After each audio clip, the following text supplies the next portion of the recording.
Hey everybody, welcome to Geeksvana Live. Thank you very much, everybody, for coming out on a Sunday evening to see us. This obviously isn't our usual evening, shall we say. Smeghead's at work listening, though. Oh, Smeghead having to work on a Sunday as well. That's terrible. But yeah, thank you everybody for joining us.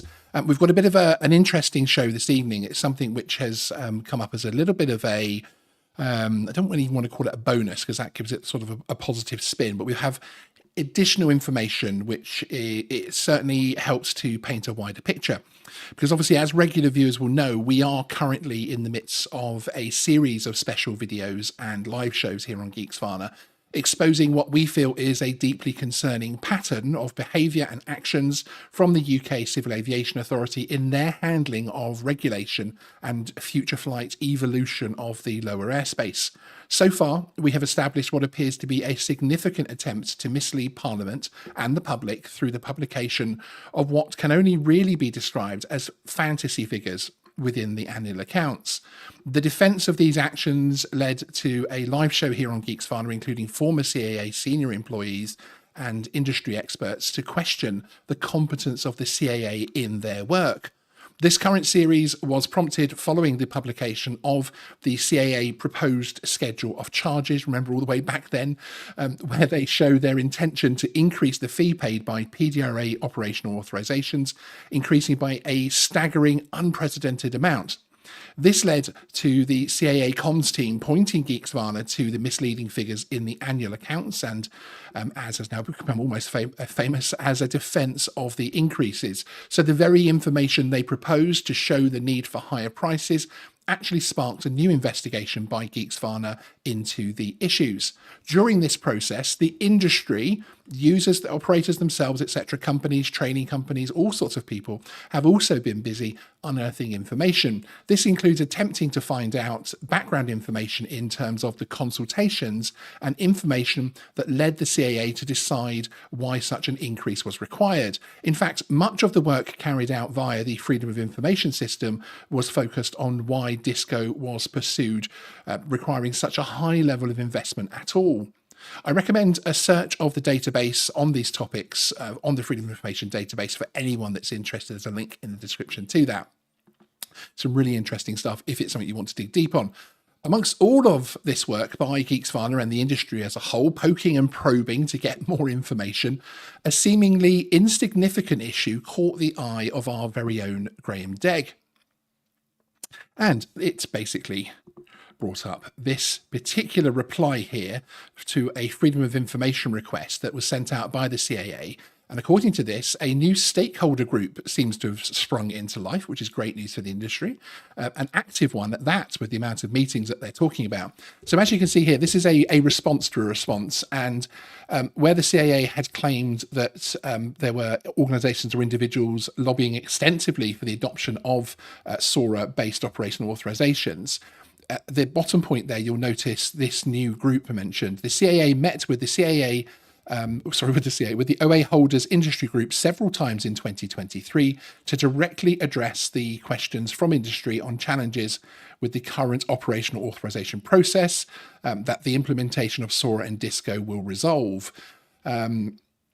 Then, of course, the consultation process itself, in terms of stakeholders who were asked who they met with. And again, the group appears. The CAA met with the OA holders industry group several times in 2023 to directly address questions from the industry. So it would certainly seem that we have quite an active new group then, doesn't it really? This then carried Graham down a path of really thread pulling to find out just who this industry group that most people could not easily identify is. Today, through discussions with Graham and our guest Angus Benson-Blair, and showing you the key stages of the journey, we will demonstrate how the CAA appears to invent stakeholder engagement within a consultation that provided the basis for millions of pounds to be spent on a new digital system. It's an interesting one tonight, I have to say. So we're going to bring in the panel. Hi, guys. Thank you for patiently waiting during my little intro monologue part there. Hope you're both ready. Good evening. Yeah. Excellent. Now, we all, of course, know this bright shirt wearing delight of a man, Graham Degg. But Angus, this is your first time on Geeksvana. Would you mind just introducing yourself quickly and letting people know who you are and your sort of work in the industry? Yeah. So I started back in the industry in 2013. I think my CA number was like 171 or something. So pretty much early days, having spent 18 years in the army.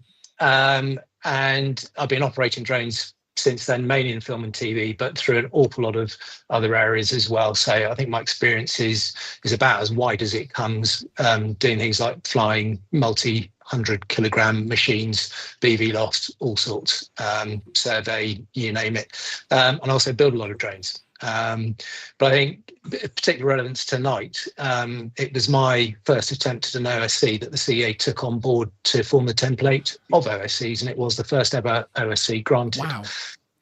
And that was going very successfully for the best part of, I suppose, 7 years. And the last 2 or 3 years, it's become an absolute nightmare to get through. And the only thing we've changed in our OSC is to make it safer. But then all of a sudden, we're apparently not safe to fly. And I'd still say to this day that the aircraft I have been flying under that OSC, it's one of the very safest aircrafts out there for heavy lift. But that seems to count for nothing because the paperwork isn't quite in the right format, etc. But that's a whole other avenue to go down. Which is an irony, isn't it? There, the very first OSC is now having trouble. Gone from helping to write the book to sheer frustration. It's it's not a good one. Sorry, Graham, I interrupted you. Sorry, I've got to say, I have an awful lot of respect for Angus. He is one of the silverbacks of the industry, as far as I'm concerned. No offence, Angus. It probably is quite. You don't want to be compared with a big male gorilla, but no, you are one of those people with experience of doing a whole load of things I wouldn't even dare touching, and the industry needs people like you. So yes, if we could just stop chasing people like this out of the industry, that would be a really great step in the right direction, frankly, especially on the OSC side of things. That is, of course, where the innovation is as well, which is so ironic in an era, a time now where we're focused on future flight and the future use, maximization of the lower airspace. That it's the OSC side of things that have this level, have such a low level of standard service in terms of targets and benchmarks, etc. I find it incredible when Graham's talked me through his OSC and what he has to go through. It's absolutely incredible, frankly. So we are going to be zipping through some of this from the point of view that obviously we don't want this show to become 4 hours and a deep dive into mine and Graham's weekend and last week in terms of pulling this apart and all of that kind of thing. Don't want that. No, trust me, you don't want that. So we are bringing it forward. What's important to mention is that there is a professional Facebook group that Graham, once he found this, it is one of the places where he basically decided to post from the point of view of saying, hey guys, this has just come in. I'm a little bit confused, shall we say, weren't you, Graham, in terms of who this is? Yeah. I sort of had an assumption that it was AR Pass, who I know Angus knows. I think he was a pretty much a founder member. Yes, it was. But generally speaking, AR Pass are mentioned in name by the CA, and they're not afraid of mentioning them. It was strange that it was in italics, although I don't know if that is strange or not. And just didn't know who it was, and I like to know who it is who's been saying, please double, triple our prices. That's a great idea, and presumably that's what this industry body was doing. So in fact, they were. It sounds like they're being fairly aggressive in their lobbying. If you go by the Freedom of Information responses from the CAA, it certainly seems a very proactive one. And enter our good industry friend Angus, our hero. Yes, indeed. Where he then obviously on this Facebook group. It's so funny how so many things happen for Graham on Facebook. It's incredible. A terrible war zone that I rarely step foot in, but there you go. So yes, Angus says here that he hopes he's not referring to the OSC holders who met with them once to say the system was unworkable, for which their response was, on reflection, to ultimately ignore our concerns. Wow. I doubt it is, but if they're using it, then it is highly disingenuous. And then, of course, the conversation went on from there to decide to say, well, okay, well, hang on a second, because as Graham says here in his response to Angus, this, as far as we were aware, the OSC group actually only met with the CAA once, basically. So it was clear that perhaps it wasn't. And actually, it was interesting because through Graham, with the conversations he was having with other people, this is obviously a group that, if it is this group that we're talking about that met with the CAA, it's a group that Graham has involvement with. And so it sort of, it started to dawn from this can't be us, hence Angus's first comment on the post as well. I don't think it can be this because we didn't meet several times and there's other things that are wrong, to suddenly starting to click through, hang on a minute, I think it's this group, which is incredible, isn't it? What triggered my post on that was there are only 100 odd OSC holders. For that meeting that I got together, I'd been in contact with about 25 of them. And I'm pretty sure that had there been an OSC working group, one of us would have heard about it and it would have been mentioned. We would have known about it. And that's what got my head scratching and made me write that. I'm just thinking, this is the only thing I can relate it to. It can't be this, surely, because that is not what it was about in the slightest. No, exactly. And hence, it's a great thing we have social media to be able, and that we do have groups like the two professional groups on Facebook from the point of view, and I know that you guys also have your very secret OSC Facebook group as well. But it's a good thing that we have that kind of comms. And I've noticed that at events like DroneX, where so many people in the industry come over and talk to us, and everyone's in corners talking to each other and everything else like that. There's so much good comms between operators and between companies who, obviously, some of those people are competing for work as well. And it's always quite heartwarming to see everybody sort of stepping out of their little envelope, their little world, to help each other, etc. It's always been a fascination of mine in this industry in particular. So it's good that we have that kind of comms, basically, because otherwise we wouldn't know about this, basically. So no, carry the story on. One part to clarify for the audience as well is that we do now have clarification through the FOIAs that it is not ARPAS UK. That has now been confirmed by the CAA directly. But as you can see here, the two mentions that have come up, which were mentioned briefly before, it is about this OA holders that collectively approached the ARPAS sector team to help address a collective concern aimed at reducing the average time it takes for a successful application to be made on and an operational authorization issued. I still think if it is this group, that's a bit disingenuous because we're not talking PDRA here, are we? Of course. And then, of course, And of course, it was about Angus's meeting was about a whole load more than Indeed. that. And we've included the additional copy below here just to state that really this isn't something which has appeared over one FOIA and we're sort of jumping on an error that's happened. There are multiple people raising freedom of information requests over the similar information, and everyone has been getting the same information back, to the point where when the first information came back and confirmed what we're going to be telling you, we both decided to wait, didn't we, Graham? We both said we're not going to just go on this one because this could be an error. Surely it's an error, but sadly not. Yeah, because mine was in a little bit later, and I wanted to get mine back. And this was probably the point where we started to realise this absolutely is the group that Angus was part of that did meet with them, because of course the dates that came back, the number of interactions, including an in-person meeting at Aviation House on the 29th of September, and that's the date that you met with the CAA, isn't it, Angus? Yeah. And it's interesting their use of words there, because I suppose if you took it word for word at literal meetings, it's probably true. Yeah, there were numerous interactions, but that was only because it was like, can we have a meeting? Yes. Interaction 1, interaction 2. We'll see. When interaction 3. When can we have it? Yeah. When can we have it? So, and this is where it becomes extraordinarily disingenuous, because there was only ever one meeting. And that meeting was purely to lay the ground to the CAA, saying that we are extraordinarily unhappy in the way you are currently dealing with the OSC process. In fact, it's so broken that it's unusable, and you are holding the industry severely back as a result. But we're not here to just sit there and go, it's shit. We're here to turn around and work with you to see how we can work a way that allows you, the CAA, to do what you must and need to do, but in a manner that we can comply with that in a sensible way. Exactly. So that was the premise of setting up the meeting, and it was only to do with OSCs or non-PDRA based authorizations. So all of the language is at best disingenuous, isn't it? Here, it's incredible.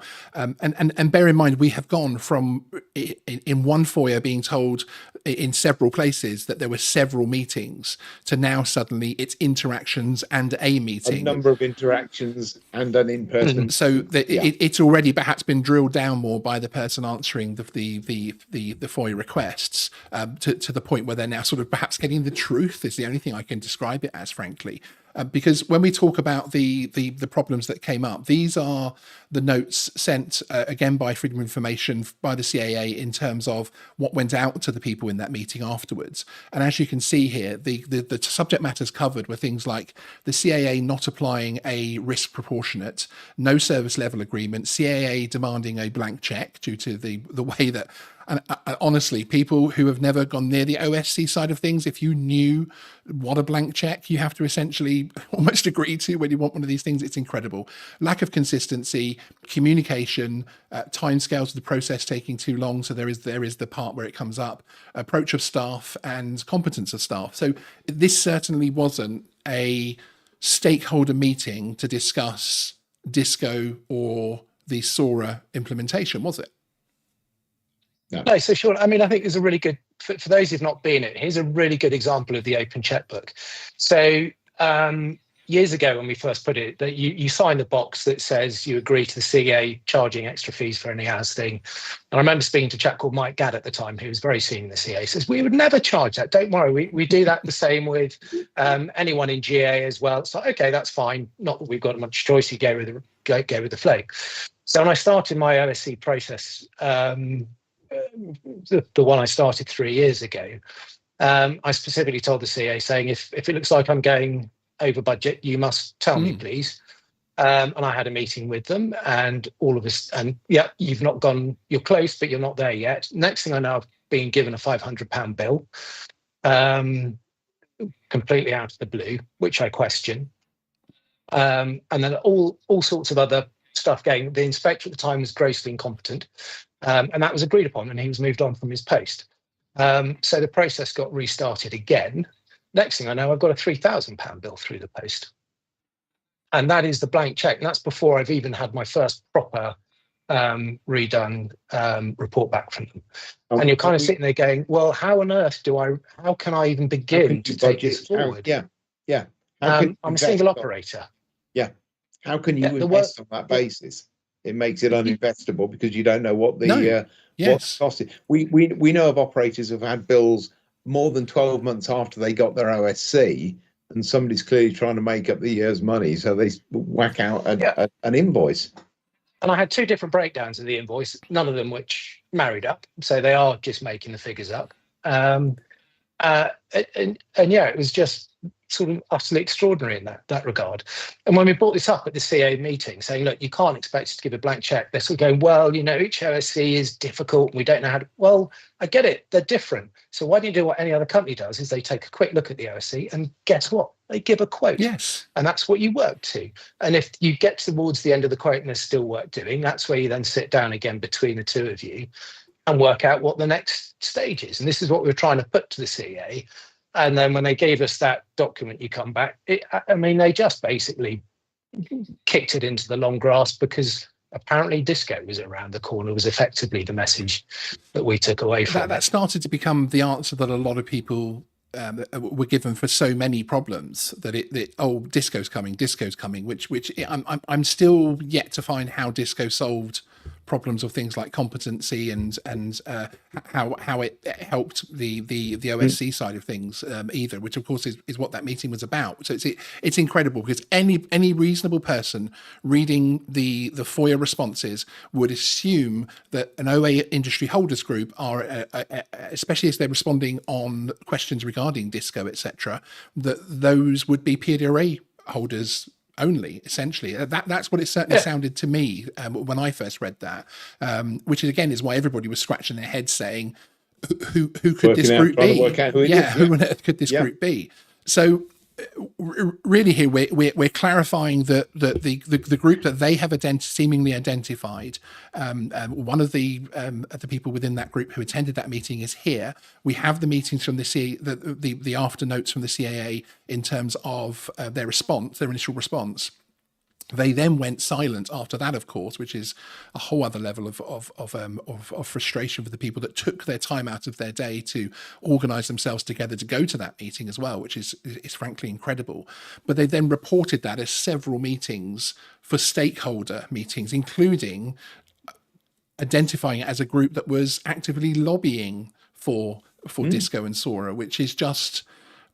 It's incredible to me, and it's another one of those situations where if somebody like Graham or Angus hadn't read this and thought, okay, I just need to just pull a little thread here and find out what's going on, nobody would be, including myself. I didn't spot that enough to look into it further. There's 100 other things that we're battling with on this story at the moment, but of course. Graham with his threads, he saw the tiniest of threads and pulled. And what concerns me is what else is going on, which is why I think we need a drains up type approach in terms of what's actually happening in the FS&I and RPAS side of things within the CAA, because this just does not look good. Where even the basics like this, I mean, it almost feels like. You're sat around a table trying to get the Sora or Disco through and say, okay, well, we need a bit more stakeholder. Anybody got anything? I had a meeting where some OSC guys complained. That sounds like stakeholder engagement to me. It kind of starts to write itself as a comedy show, doesn't it? As a skit show. Somewhere they mentioned that they got 40 or 50 other interactions with operators. Well, where are the notes from those interactions? Where is the evidence that those interactions were positive in favour of Sora and Disco? Where was the evidence that people were told the cost implication of Sora and Disco? It's no good saying, oh, would you like this car? Oh, yeah, car looks really nice. It'll help you get to work quicker. Oh, do you know, I think it will. It's a Ferrari. That'll go very fast. That'll get me to work quicker. It's going to cost you £250,000. No, thanks. Exactly. Don't want it. I'll stick with the Fiesta that gets me there in half an hour. don't worry. It's the choice wasn't there. Consultation. If you're not giving all the information, and that's what we see time and again. We are asked questions to try and get the answers the CAA want in order to do what it is they're doing next. I think coming back to the Sora thing, because it was talked about for a long time, and you're judging it on the way that it's been working in the European system. Actually, in principle, it's pretty good. And I've spoken to a couple of people who've been through it, and they actually thought it was a pretty good system. So if you're asked sort of 3 years ago, before anyone knows what the UK implementation is do you think Sora is a good idea? We go, well, at this stage, we don't know. But from what we can see elsewhere, it's probably all right. But that's about as far as you can really go with it. And that's not the basis on which to take people's opinion. You need to know what the actual process of going through Sora is. And there's certainly never been any mention on costs on it. And it should be a much simpler system for everyone. So quite why it's going up rather than, it should be going down by all accounts, is somewhat confusing. It's just, I think to me, what really needs to happen, quite frankly, is a root and branch kicking out of the top brass within the drone department. And I'm thinking of two people in particular. And because they are clearly hell-bent for leather on their own direction, they are not listening to people. And I've spoken to a couple of people who might be in the know, who would, I think, probably reinforce that. And we instead need people who are willing to listen to their key stakeholder, as in drone operators, and work with them and not against them. Because at the moment, it's been a very antagonistic relationship between the CAA and drone operators. And that is not the way an industry develops. It's certainly not the way an industry becomes safe, because all the CAA are currently, quite frankly, doing is kicking people out of a system that was working, and a lot of people are now working outside of regulation because there's no one catching them up either. No one's following it up unless you're being very lucky. So we need a root and branch reform, I think, within the CAA that gets rid of the heads of sheds and puts new people in who can actually sort this out properly. I completely agree. And what you were saying in terms of people operating outside, I mean, here CJ drone photography, this is the other issue that I have, because we hear a lot of when we bring up the fact that OA holder numbers has plummeted and that type of, we hear a lot about people are moving to the open category. Well, it's not always by choice. And CJ drone photography here, and he says, and that's why I will continue to undertake mini work, as in the very small drone, and I'm not at all attracted to go large and full time. No thanks. And that's the problem, is that the overcomplicated nature, and ironically, the complete change in risk profile when you step out of the open category with, yes, smaller drones, great, but into a space where you're operating with professional people who I would say really know their stuff. I'd say the chap that was, a founder member of ARPAS and was the OSC started with him. I would say that's somebody that I would personally say should be able to get one of these things in a very systematic way, especially if they've had them that many years.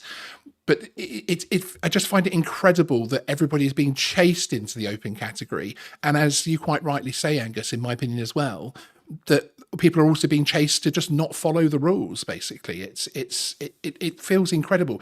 Even the way that Disco works, in my opinion, from the point of view that it gives you an automatic permission without checking anything, basically, it is a concern to me from that side of things. Particularly in an industry where there were so many rejections of manuals for being wrong. And the only way, how can you go?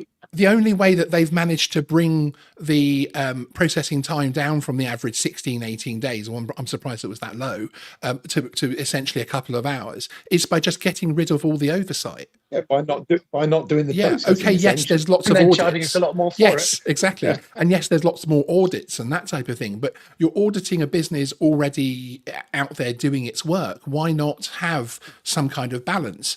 And it's strange because it's similar to the open category side of things, where things seem to happen and people are like, okay, well, where did this come from? And we're not talking about a group of people, as in OA operators and particularly OSC holders as well, who wouldn't come to the table and have a grown-up conversation and give good feedback. There's lots of feedback from people in the chat who are professional operators who are giving that feedback. It's a very, very strange thing to have this many people feel like Disco and the price rise and everything else that came out of the blue, or almost for everybody, frankly. But yet, of course, they've had all of this alleged stakeholder engagement. But of course, just to clarify for people, because there's a couple of people asking in the chat who maybe joined late, the group that the CAA are identifying, going by date and every other reasonable metric we can use, is this OSC group that was attended by Angus, who's on the panel as a guest this evening, and it was not stakeholder. Yes. So Sean, just to give you the full background on that group, what it was I was getting so frustrated with what was going on in the OSC process.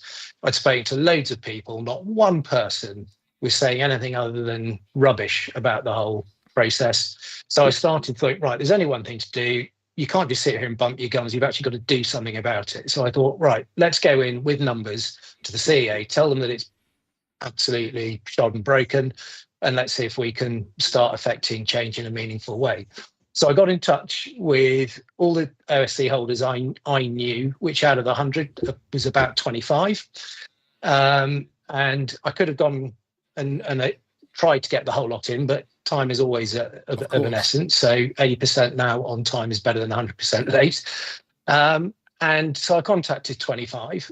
Rather worryingly, 2 people refused to sign the letter because they were worried about repercussions from the CAA. And I was one of them, because I had already suffered from them, but I thought there's only one way forward. You've got to tackle them head on.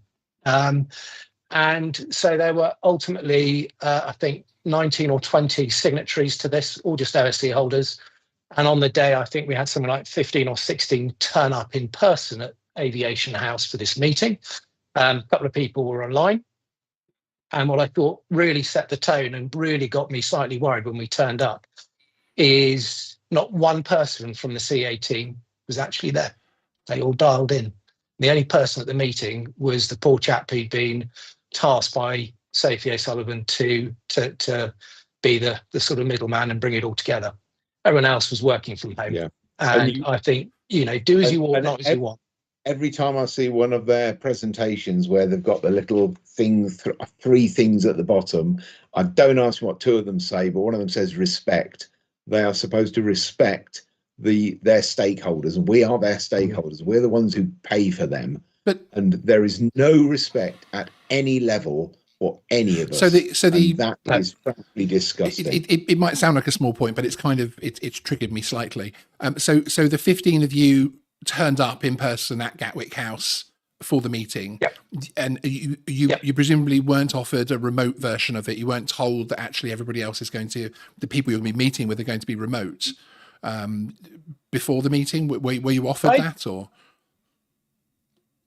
I suspect we may have been, but we certainly made the point that we want to meet in person. You get so much more by face to face, and there's so much more you can do. There's talking in the sidelines. There's talking face to face. There's a much better interaction with people in a face to face meeting, and it was a huge two fingers up to us. I thought, and even for, I'm going to mention his name because he damn well deserves it. Kevin Woolsey, who's head of the department and was tasked to head up, not even he could turn up, and I thought that was really low.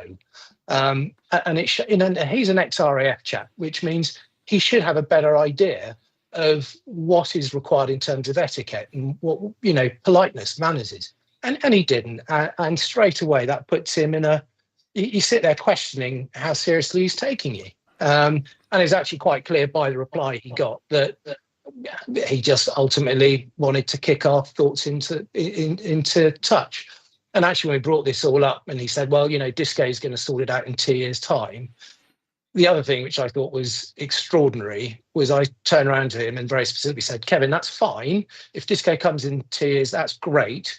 But my business needs to live today, tomorrow. I've got people that need paying next week. What on earth am I doing in the meantime? That's what the meeting was about. And that's actually what the meeting was about. Yeah. It specifically said in the short to medium term. And he just went blank. And you could tell he was so engrossed in Disco that he'd completely forgotten about this middle ground. And you're like, Kevin, you've never done a day's business in your life. What planet are you on? It was awful. Absolutely awful. It's also worth mentioning that I started the OSC holders group, Facebook group, which is a Facebook group, to bring together people in the industry who generally historically haven't. We've all got our own secret sauce for our OSCs, or we imagine we have. So we don't generally get together and cooperate. But I knew that people were having difficulties with renewals, so I set this thing up to try and get face-to-face discussion with the CAA and try and get included as a key stakeholder. Because I thought if we can get, 45, even 25% of OSC holders, that's a significant number, and it should be a number that the CAA are listening to. We've actually got probably 50% now of OSC holders in the UK in that group, and we know that the CAA know that I wanted to talk to them because I've got a subject access request where it's mentioned where I want to talk to them representing a number of OSC holders. That was in the June, and nothing happened until the September.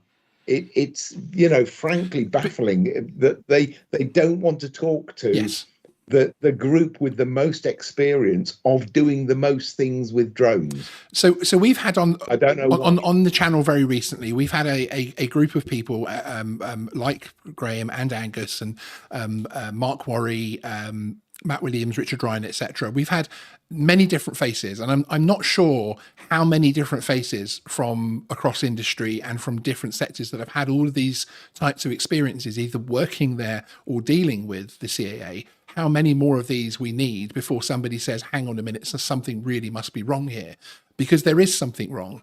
Everybody from open category to the pinnacle of the specific category with OSC holders are trying to get on with the world of drones. Your average hobbyist, I say average hobbyist because there are some naughty ones down there as well, as there are throughout the entire user base, wants to follow the rules. That's why they come to this channel, to watch the videos and to find out what they need to do. And everybody that has been in this series of videos, including the people on screen right now, all want a working coherent system System regulation. of regulation that we can follow and that we can all work with. And what frustrates me about this, not just that they didn't show up despite the fact they had 15-20% of their user base of OSCs showing up in person, but it frustrates me because it's the constant way that the only time that they will come to life with things like FOIAs and with public statements and everything like that is to defend themselves against these things. When actually, of course, if they were communicating beforehand and trying to work on the actual issues, there'd be no need. There would be no need. I haven't met a more intelligent, a more hopeful group of people than drone operators in the UK. They want to innovate, they want to earn money, they want to find new ways to earn money with their drones. They just want, many of them just want a simple OA so they can go and do their job and complete things. And across blue light, across normal industry, etc., wherever they're coming from, all I hear about is frustration, and to the point where it is stopping business, and that is incredible. Of course, as one of Graham's sayings that he will bring up often is, of course, that the CAA are mandated to help grow industry, and none of this shows that that's happening, does it, Graham? It feels like they've got a contempt. I think the evidence is the other way. Sean. The number of OSC holders, which I think is we're in danger slightly of saying OSCs are the be all and end all. They're absolutely not, and I'll come back to that in a second. But I think they're a very good indicator of growth within the industry, because the only way you can grow and do stuff that's a bit abnormal is by having a non-PDRO based OA. That's only a bit different. And the numbers have, I think, a couple of years ago was something like 110, 115. I think they're now 100 at a time when they should be rapidly increasing, especially if we go by the documents they've been quoting with all the numbers in. These should be skyrocketing. In fact, they're going backwards. This is an industry in decline. At best. And I think what's really awful about this, and it was a comment someone made earlier on, how they were sticking within the open group because they can't be asked doing that. You're going, that's awful, because that person should be given every help they can to grow their business, to offer a better product for their customers. It's not them, the customers are losing out as well. And the whole thing is an utter farce. And when you couple that with the current drive in government that growth is our number one priority, and here we have one industry that could be doing so well for this country, and we were world leading a few years back, and we're now the laughing stock of the what I would, the Western world in terms of drone regulation. It's an absolute farce. Because I have no objection with us chasing the world of future flight. I think it's great. Let's innovate. Let's get there. But it's all been at the cost of the existing drone operators, and that's what frustrates me. There should have been, in my opinion, future flight should never have been anywhere near the RPAS department. I think it should have been a separate, completely bricked off department that was working on future flight, that worked in partnership. But therefore, the RPAS team could then defend themselves and say, no, we're not going to do that because that's going to impact our current holders. The way the group was even constructed, and if you look at the tier system of desks within FS&I, it's incredible, because it's very much weighted towards future flight, as you might imagine, which of course is technically a fantasy at this moment. We don't know what's going to happen with batteries and all the other technologies that we need for all of these things to really work, and the innovation. But what we do know is there's a lot of people trying to run businesses and trying to fly drones now, and those are the people that are getting ignored. Those are the people that are getting stomped on at the moment, and it has to change. Frankly, it's incredible. So Angus, how do you feel about the CAA using your contact with them in terms of the fact that you've tried to reach out to solve some serious problems and were then, as per your own words, ignored in this context, in terms of saying this is a stakeholder group that we have discussed these consultations with? To say I'm furious is a pretty gross understatement. That was never the intent of that group, and I think, re-looking at the words, you could argue they've not lied about it, because each word is true, I suppose. There were numerous interactions, as we talked about earlier, but they're being disingenuous is a really light word to use. In all but lying, they've lied, is my take on it.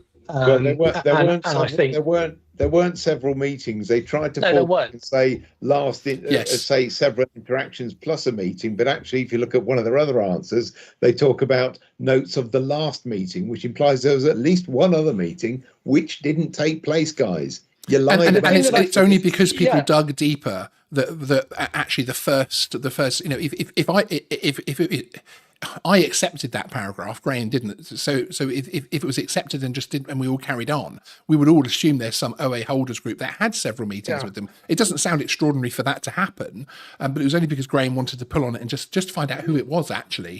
He thought actually it would be. But I think there's a much, but I think the much bigger point on this is, okay, so I personally feel really tough by this, but that's immaterial. So if I feel bad, who cares? Doesn't matter. I'm just one person.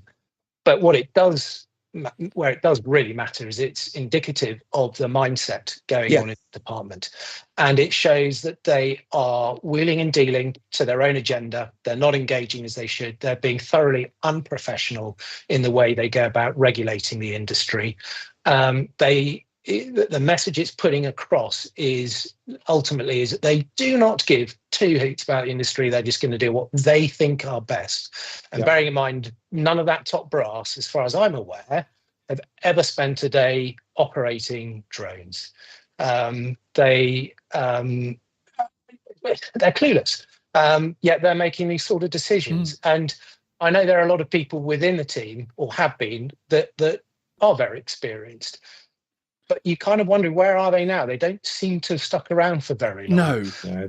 And it comes back to my point about the management at the top needs to change fundamentally, because it's clearly a department that's being fundamentally mismanaged. And this whole process that we've brought up, I think, is the evidence and shows the fact that it's being really, really poorly managed. And I think it's time that Rob Bishton, as the head of the CAA, takes a root and branch look at the RPAS department and kicks butt, because it's needed.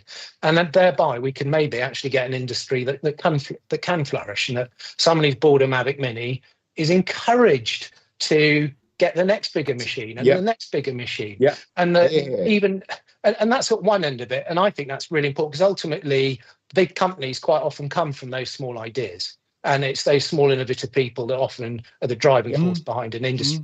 But it's that bad that I've been working for some of the bigger companies now, and we're going abroad to test the aircraft.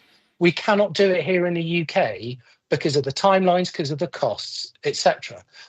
Now, the new costs, absolutely huge increase in. Great. If that's going to be the case, tell us what we're getting for it. If you're now going to turn around and go, an RC is now going to cost you 5 times as much, but you'll now get a timeline and a guaranteed cost in it, we might be able to take that on a bit more as a sensible change in fee. But there's none of that. There's no talk about a service level agreement. There's no talk about you still having to write an open checkbook. No talk of that at all. And again, it comes back to this utter mismanagement by the team who don't want to communicate. That's another interesting argument.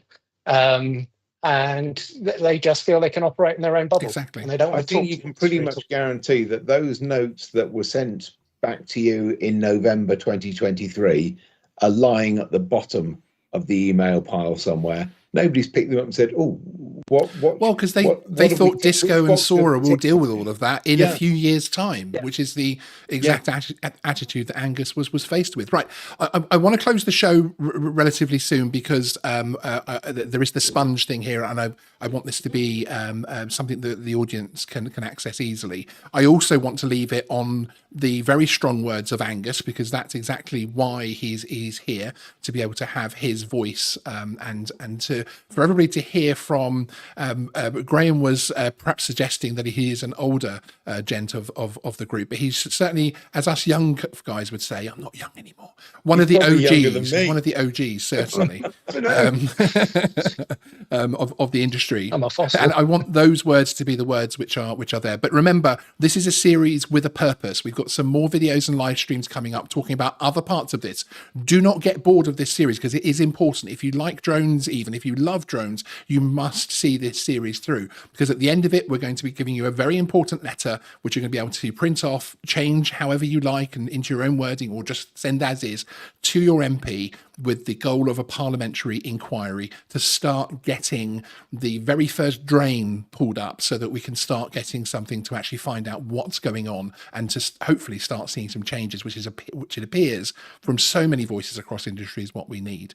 So Angus, thank you so much for joining us. I cannot thank you enough for taking time out of your Sunday evening to come on a YouTube channel and talk about your experience. I know that you're a very busy man, and hopefully we can get somewhere.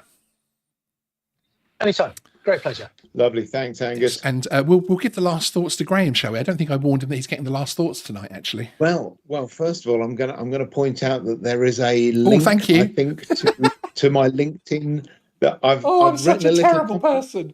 Yes, you are dreadful. I am. And there's a complimentary blog I've written. This was and planned, find by it the if way. you go on, Yeah. Oh, completely planned. If you go onto LinkedIn, there is something in the description. The whatever. Yes, there is a link in the description to an awesome vlog, which gives you a 1%, not a 0.01% look into the brain of Graham Degg when he gets on the case on something. The minutiae this man will analyze. It's a fantastic blog, basically giving you much more of the background of this story and all of the stops and all of the parts where the brick walls he came across and how he got round them. It's a fantastic read. There's a link to his LinkedIn as well, because you should follow that, because that's where he is very active, posting that kind of thing as well. In the description, so do go and have a read of that if you would like an even deeper dive. But thank you, everybody. See you next time. We're back tomorrow, actually. Thank you. So you'll be sick of us by the end of the week. Trust me. Bye-bye, everyone.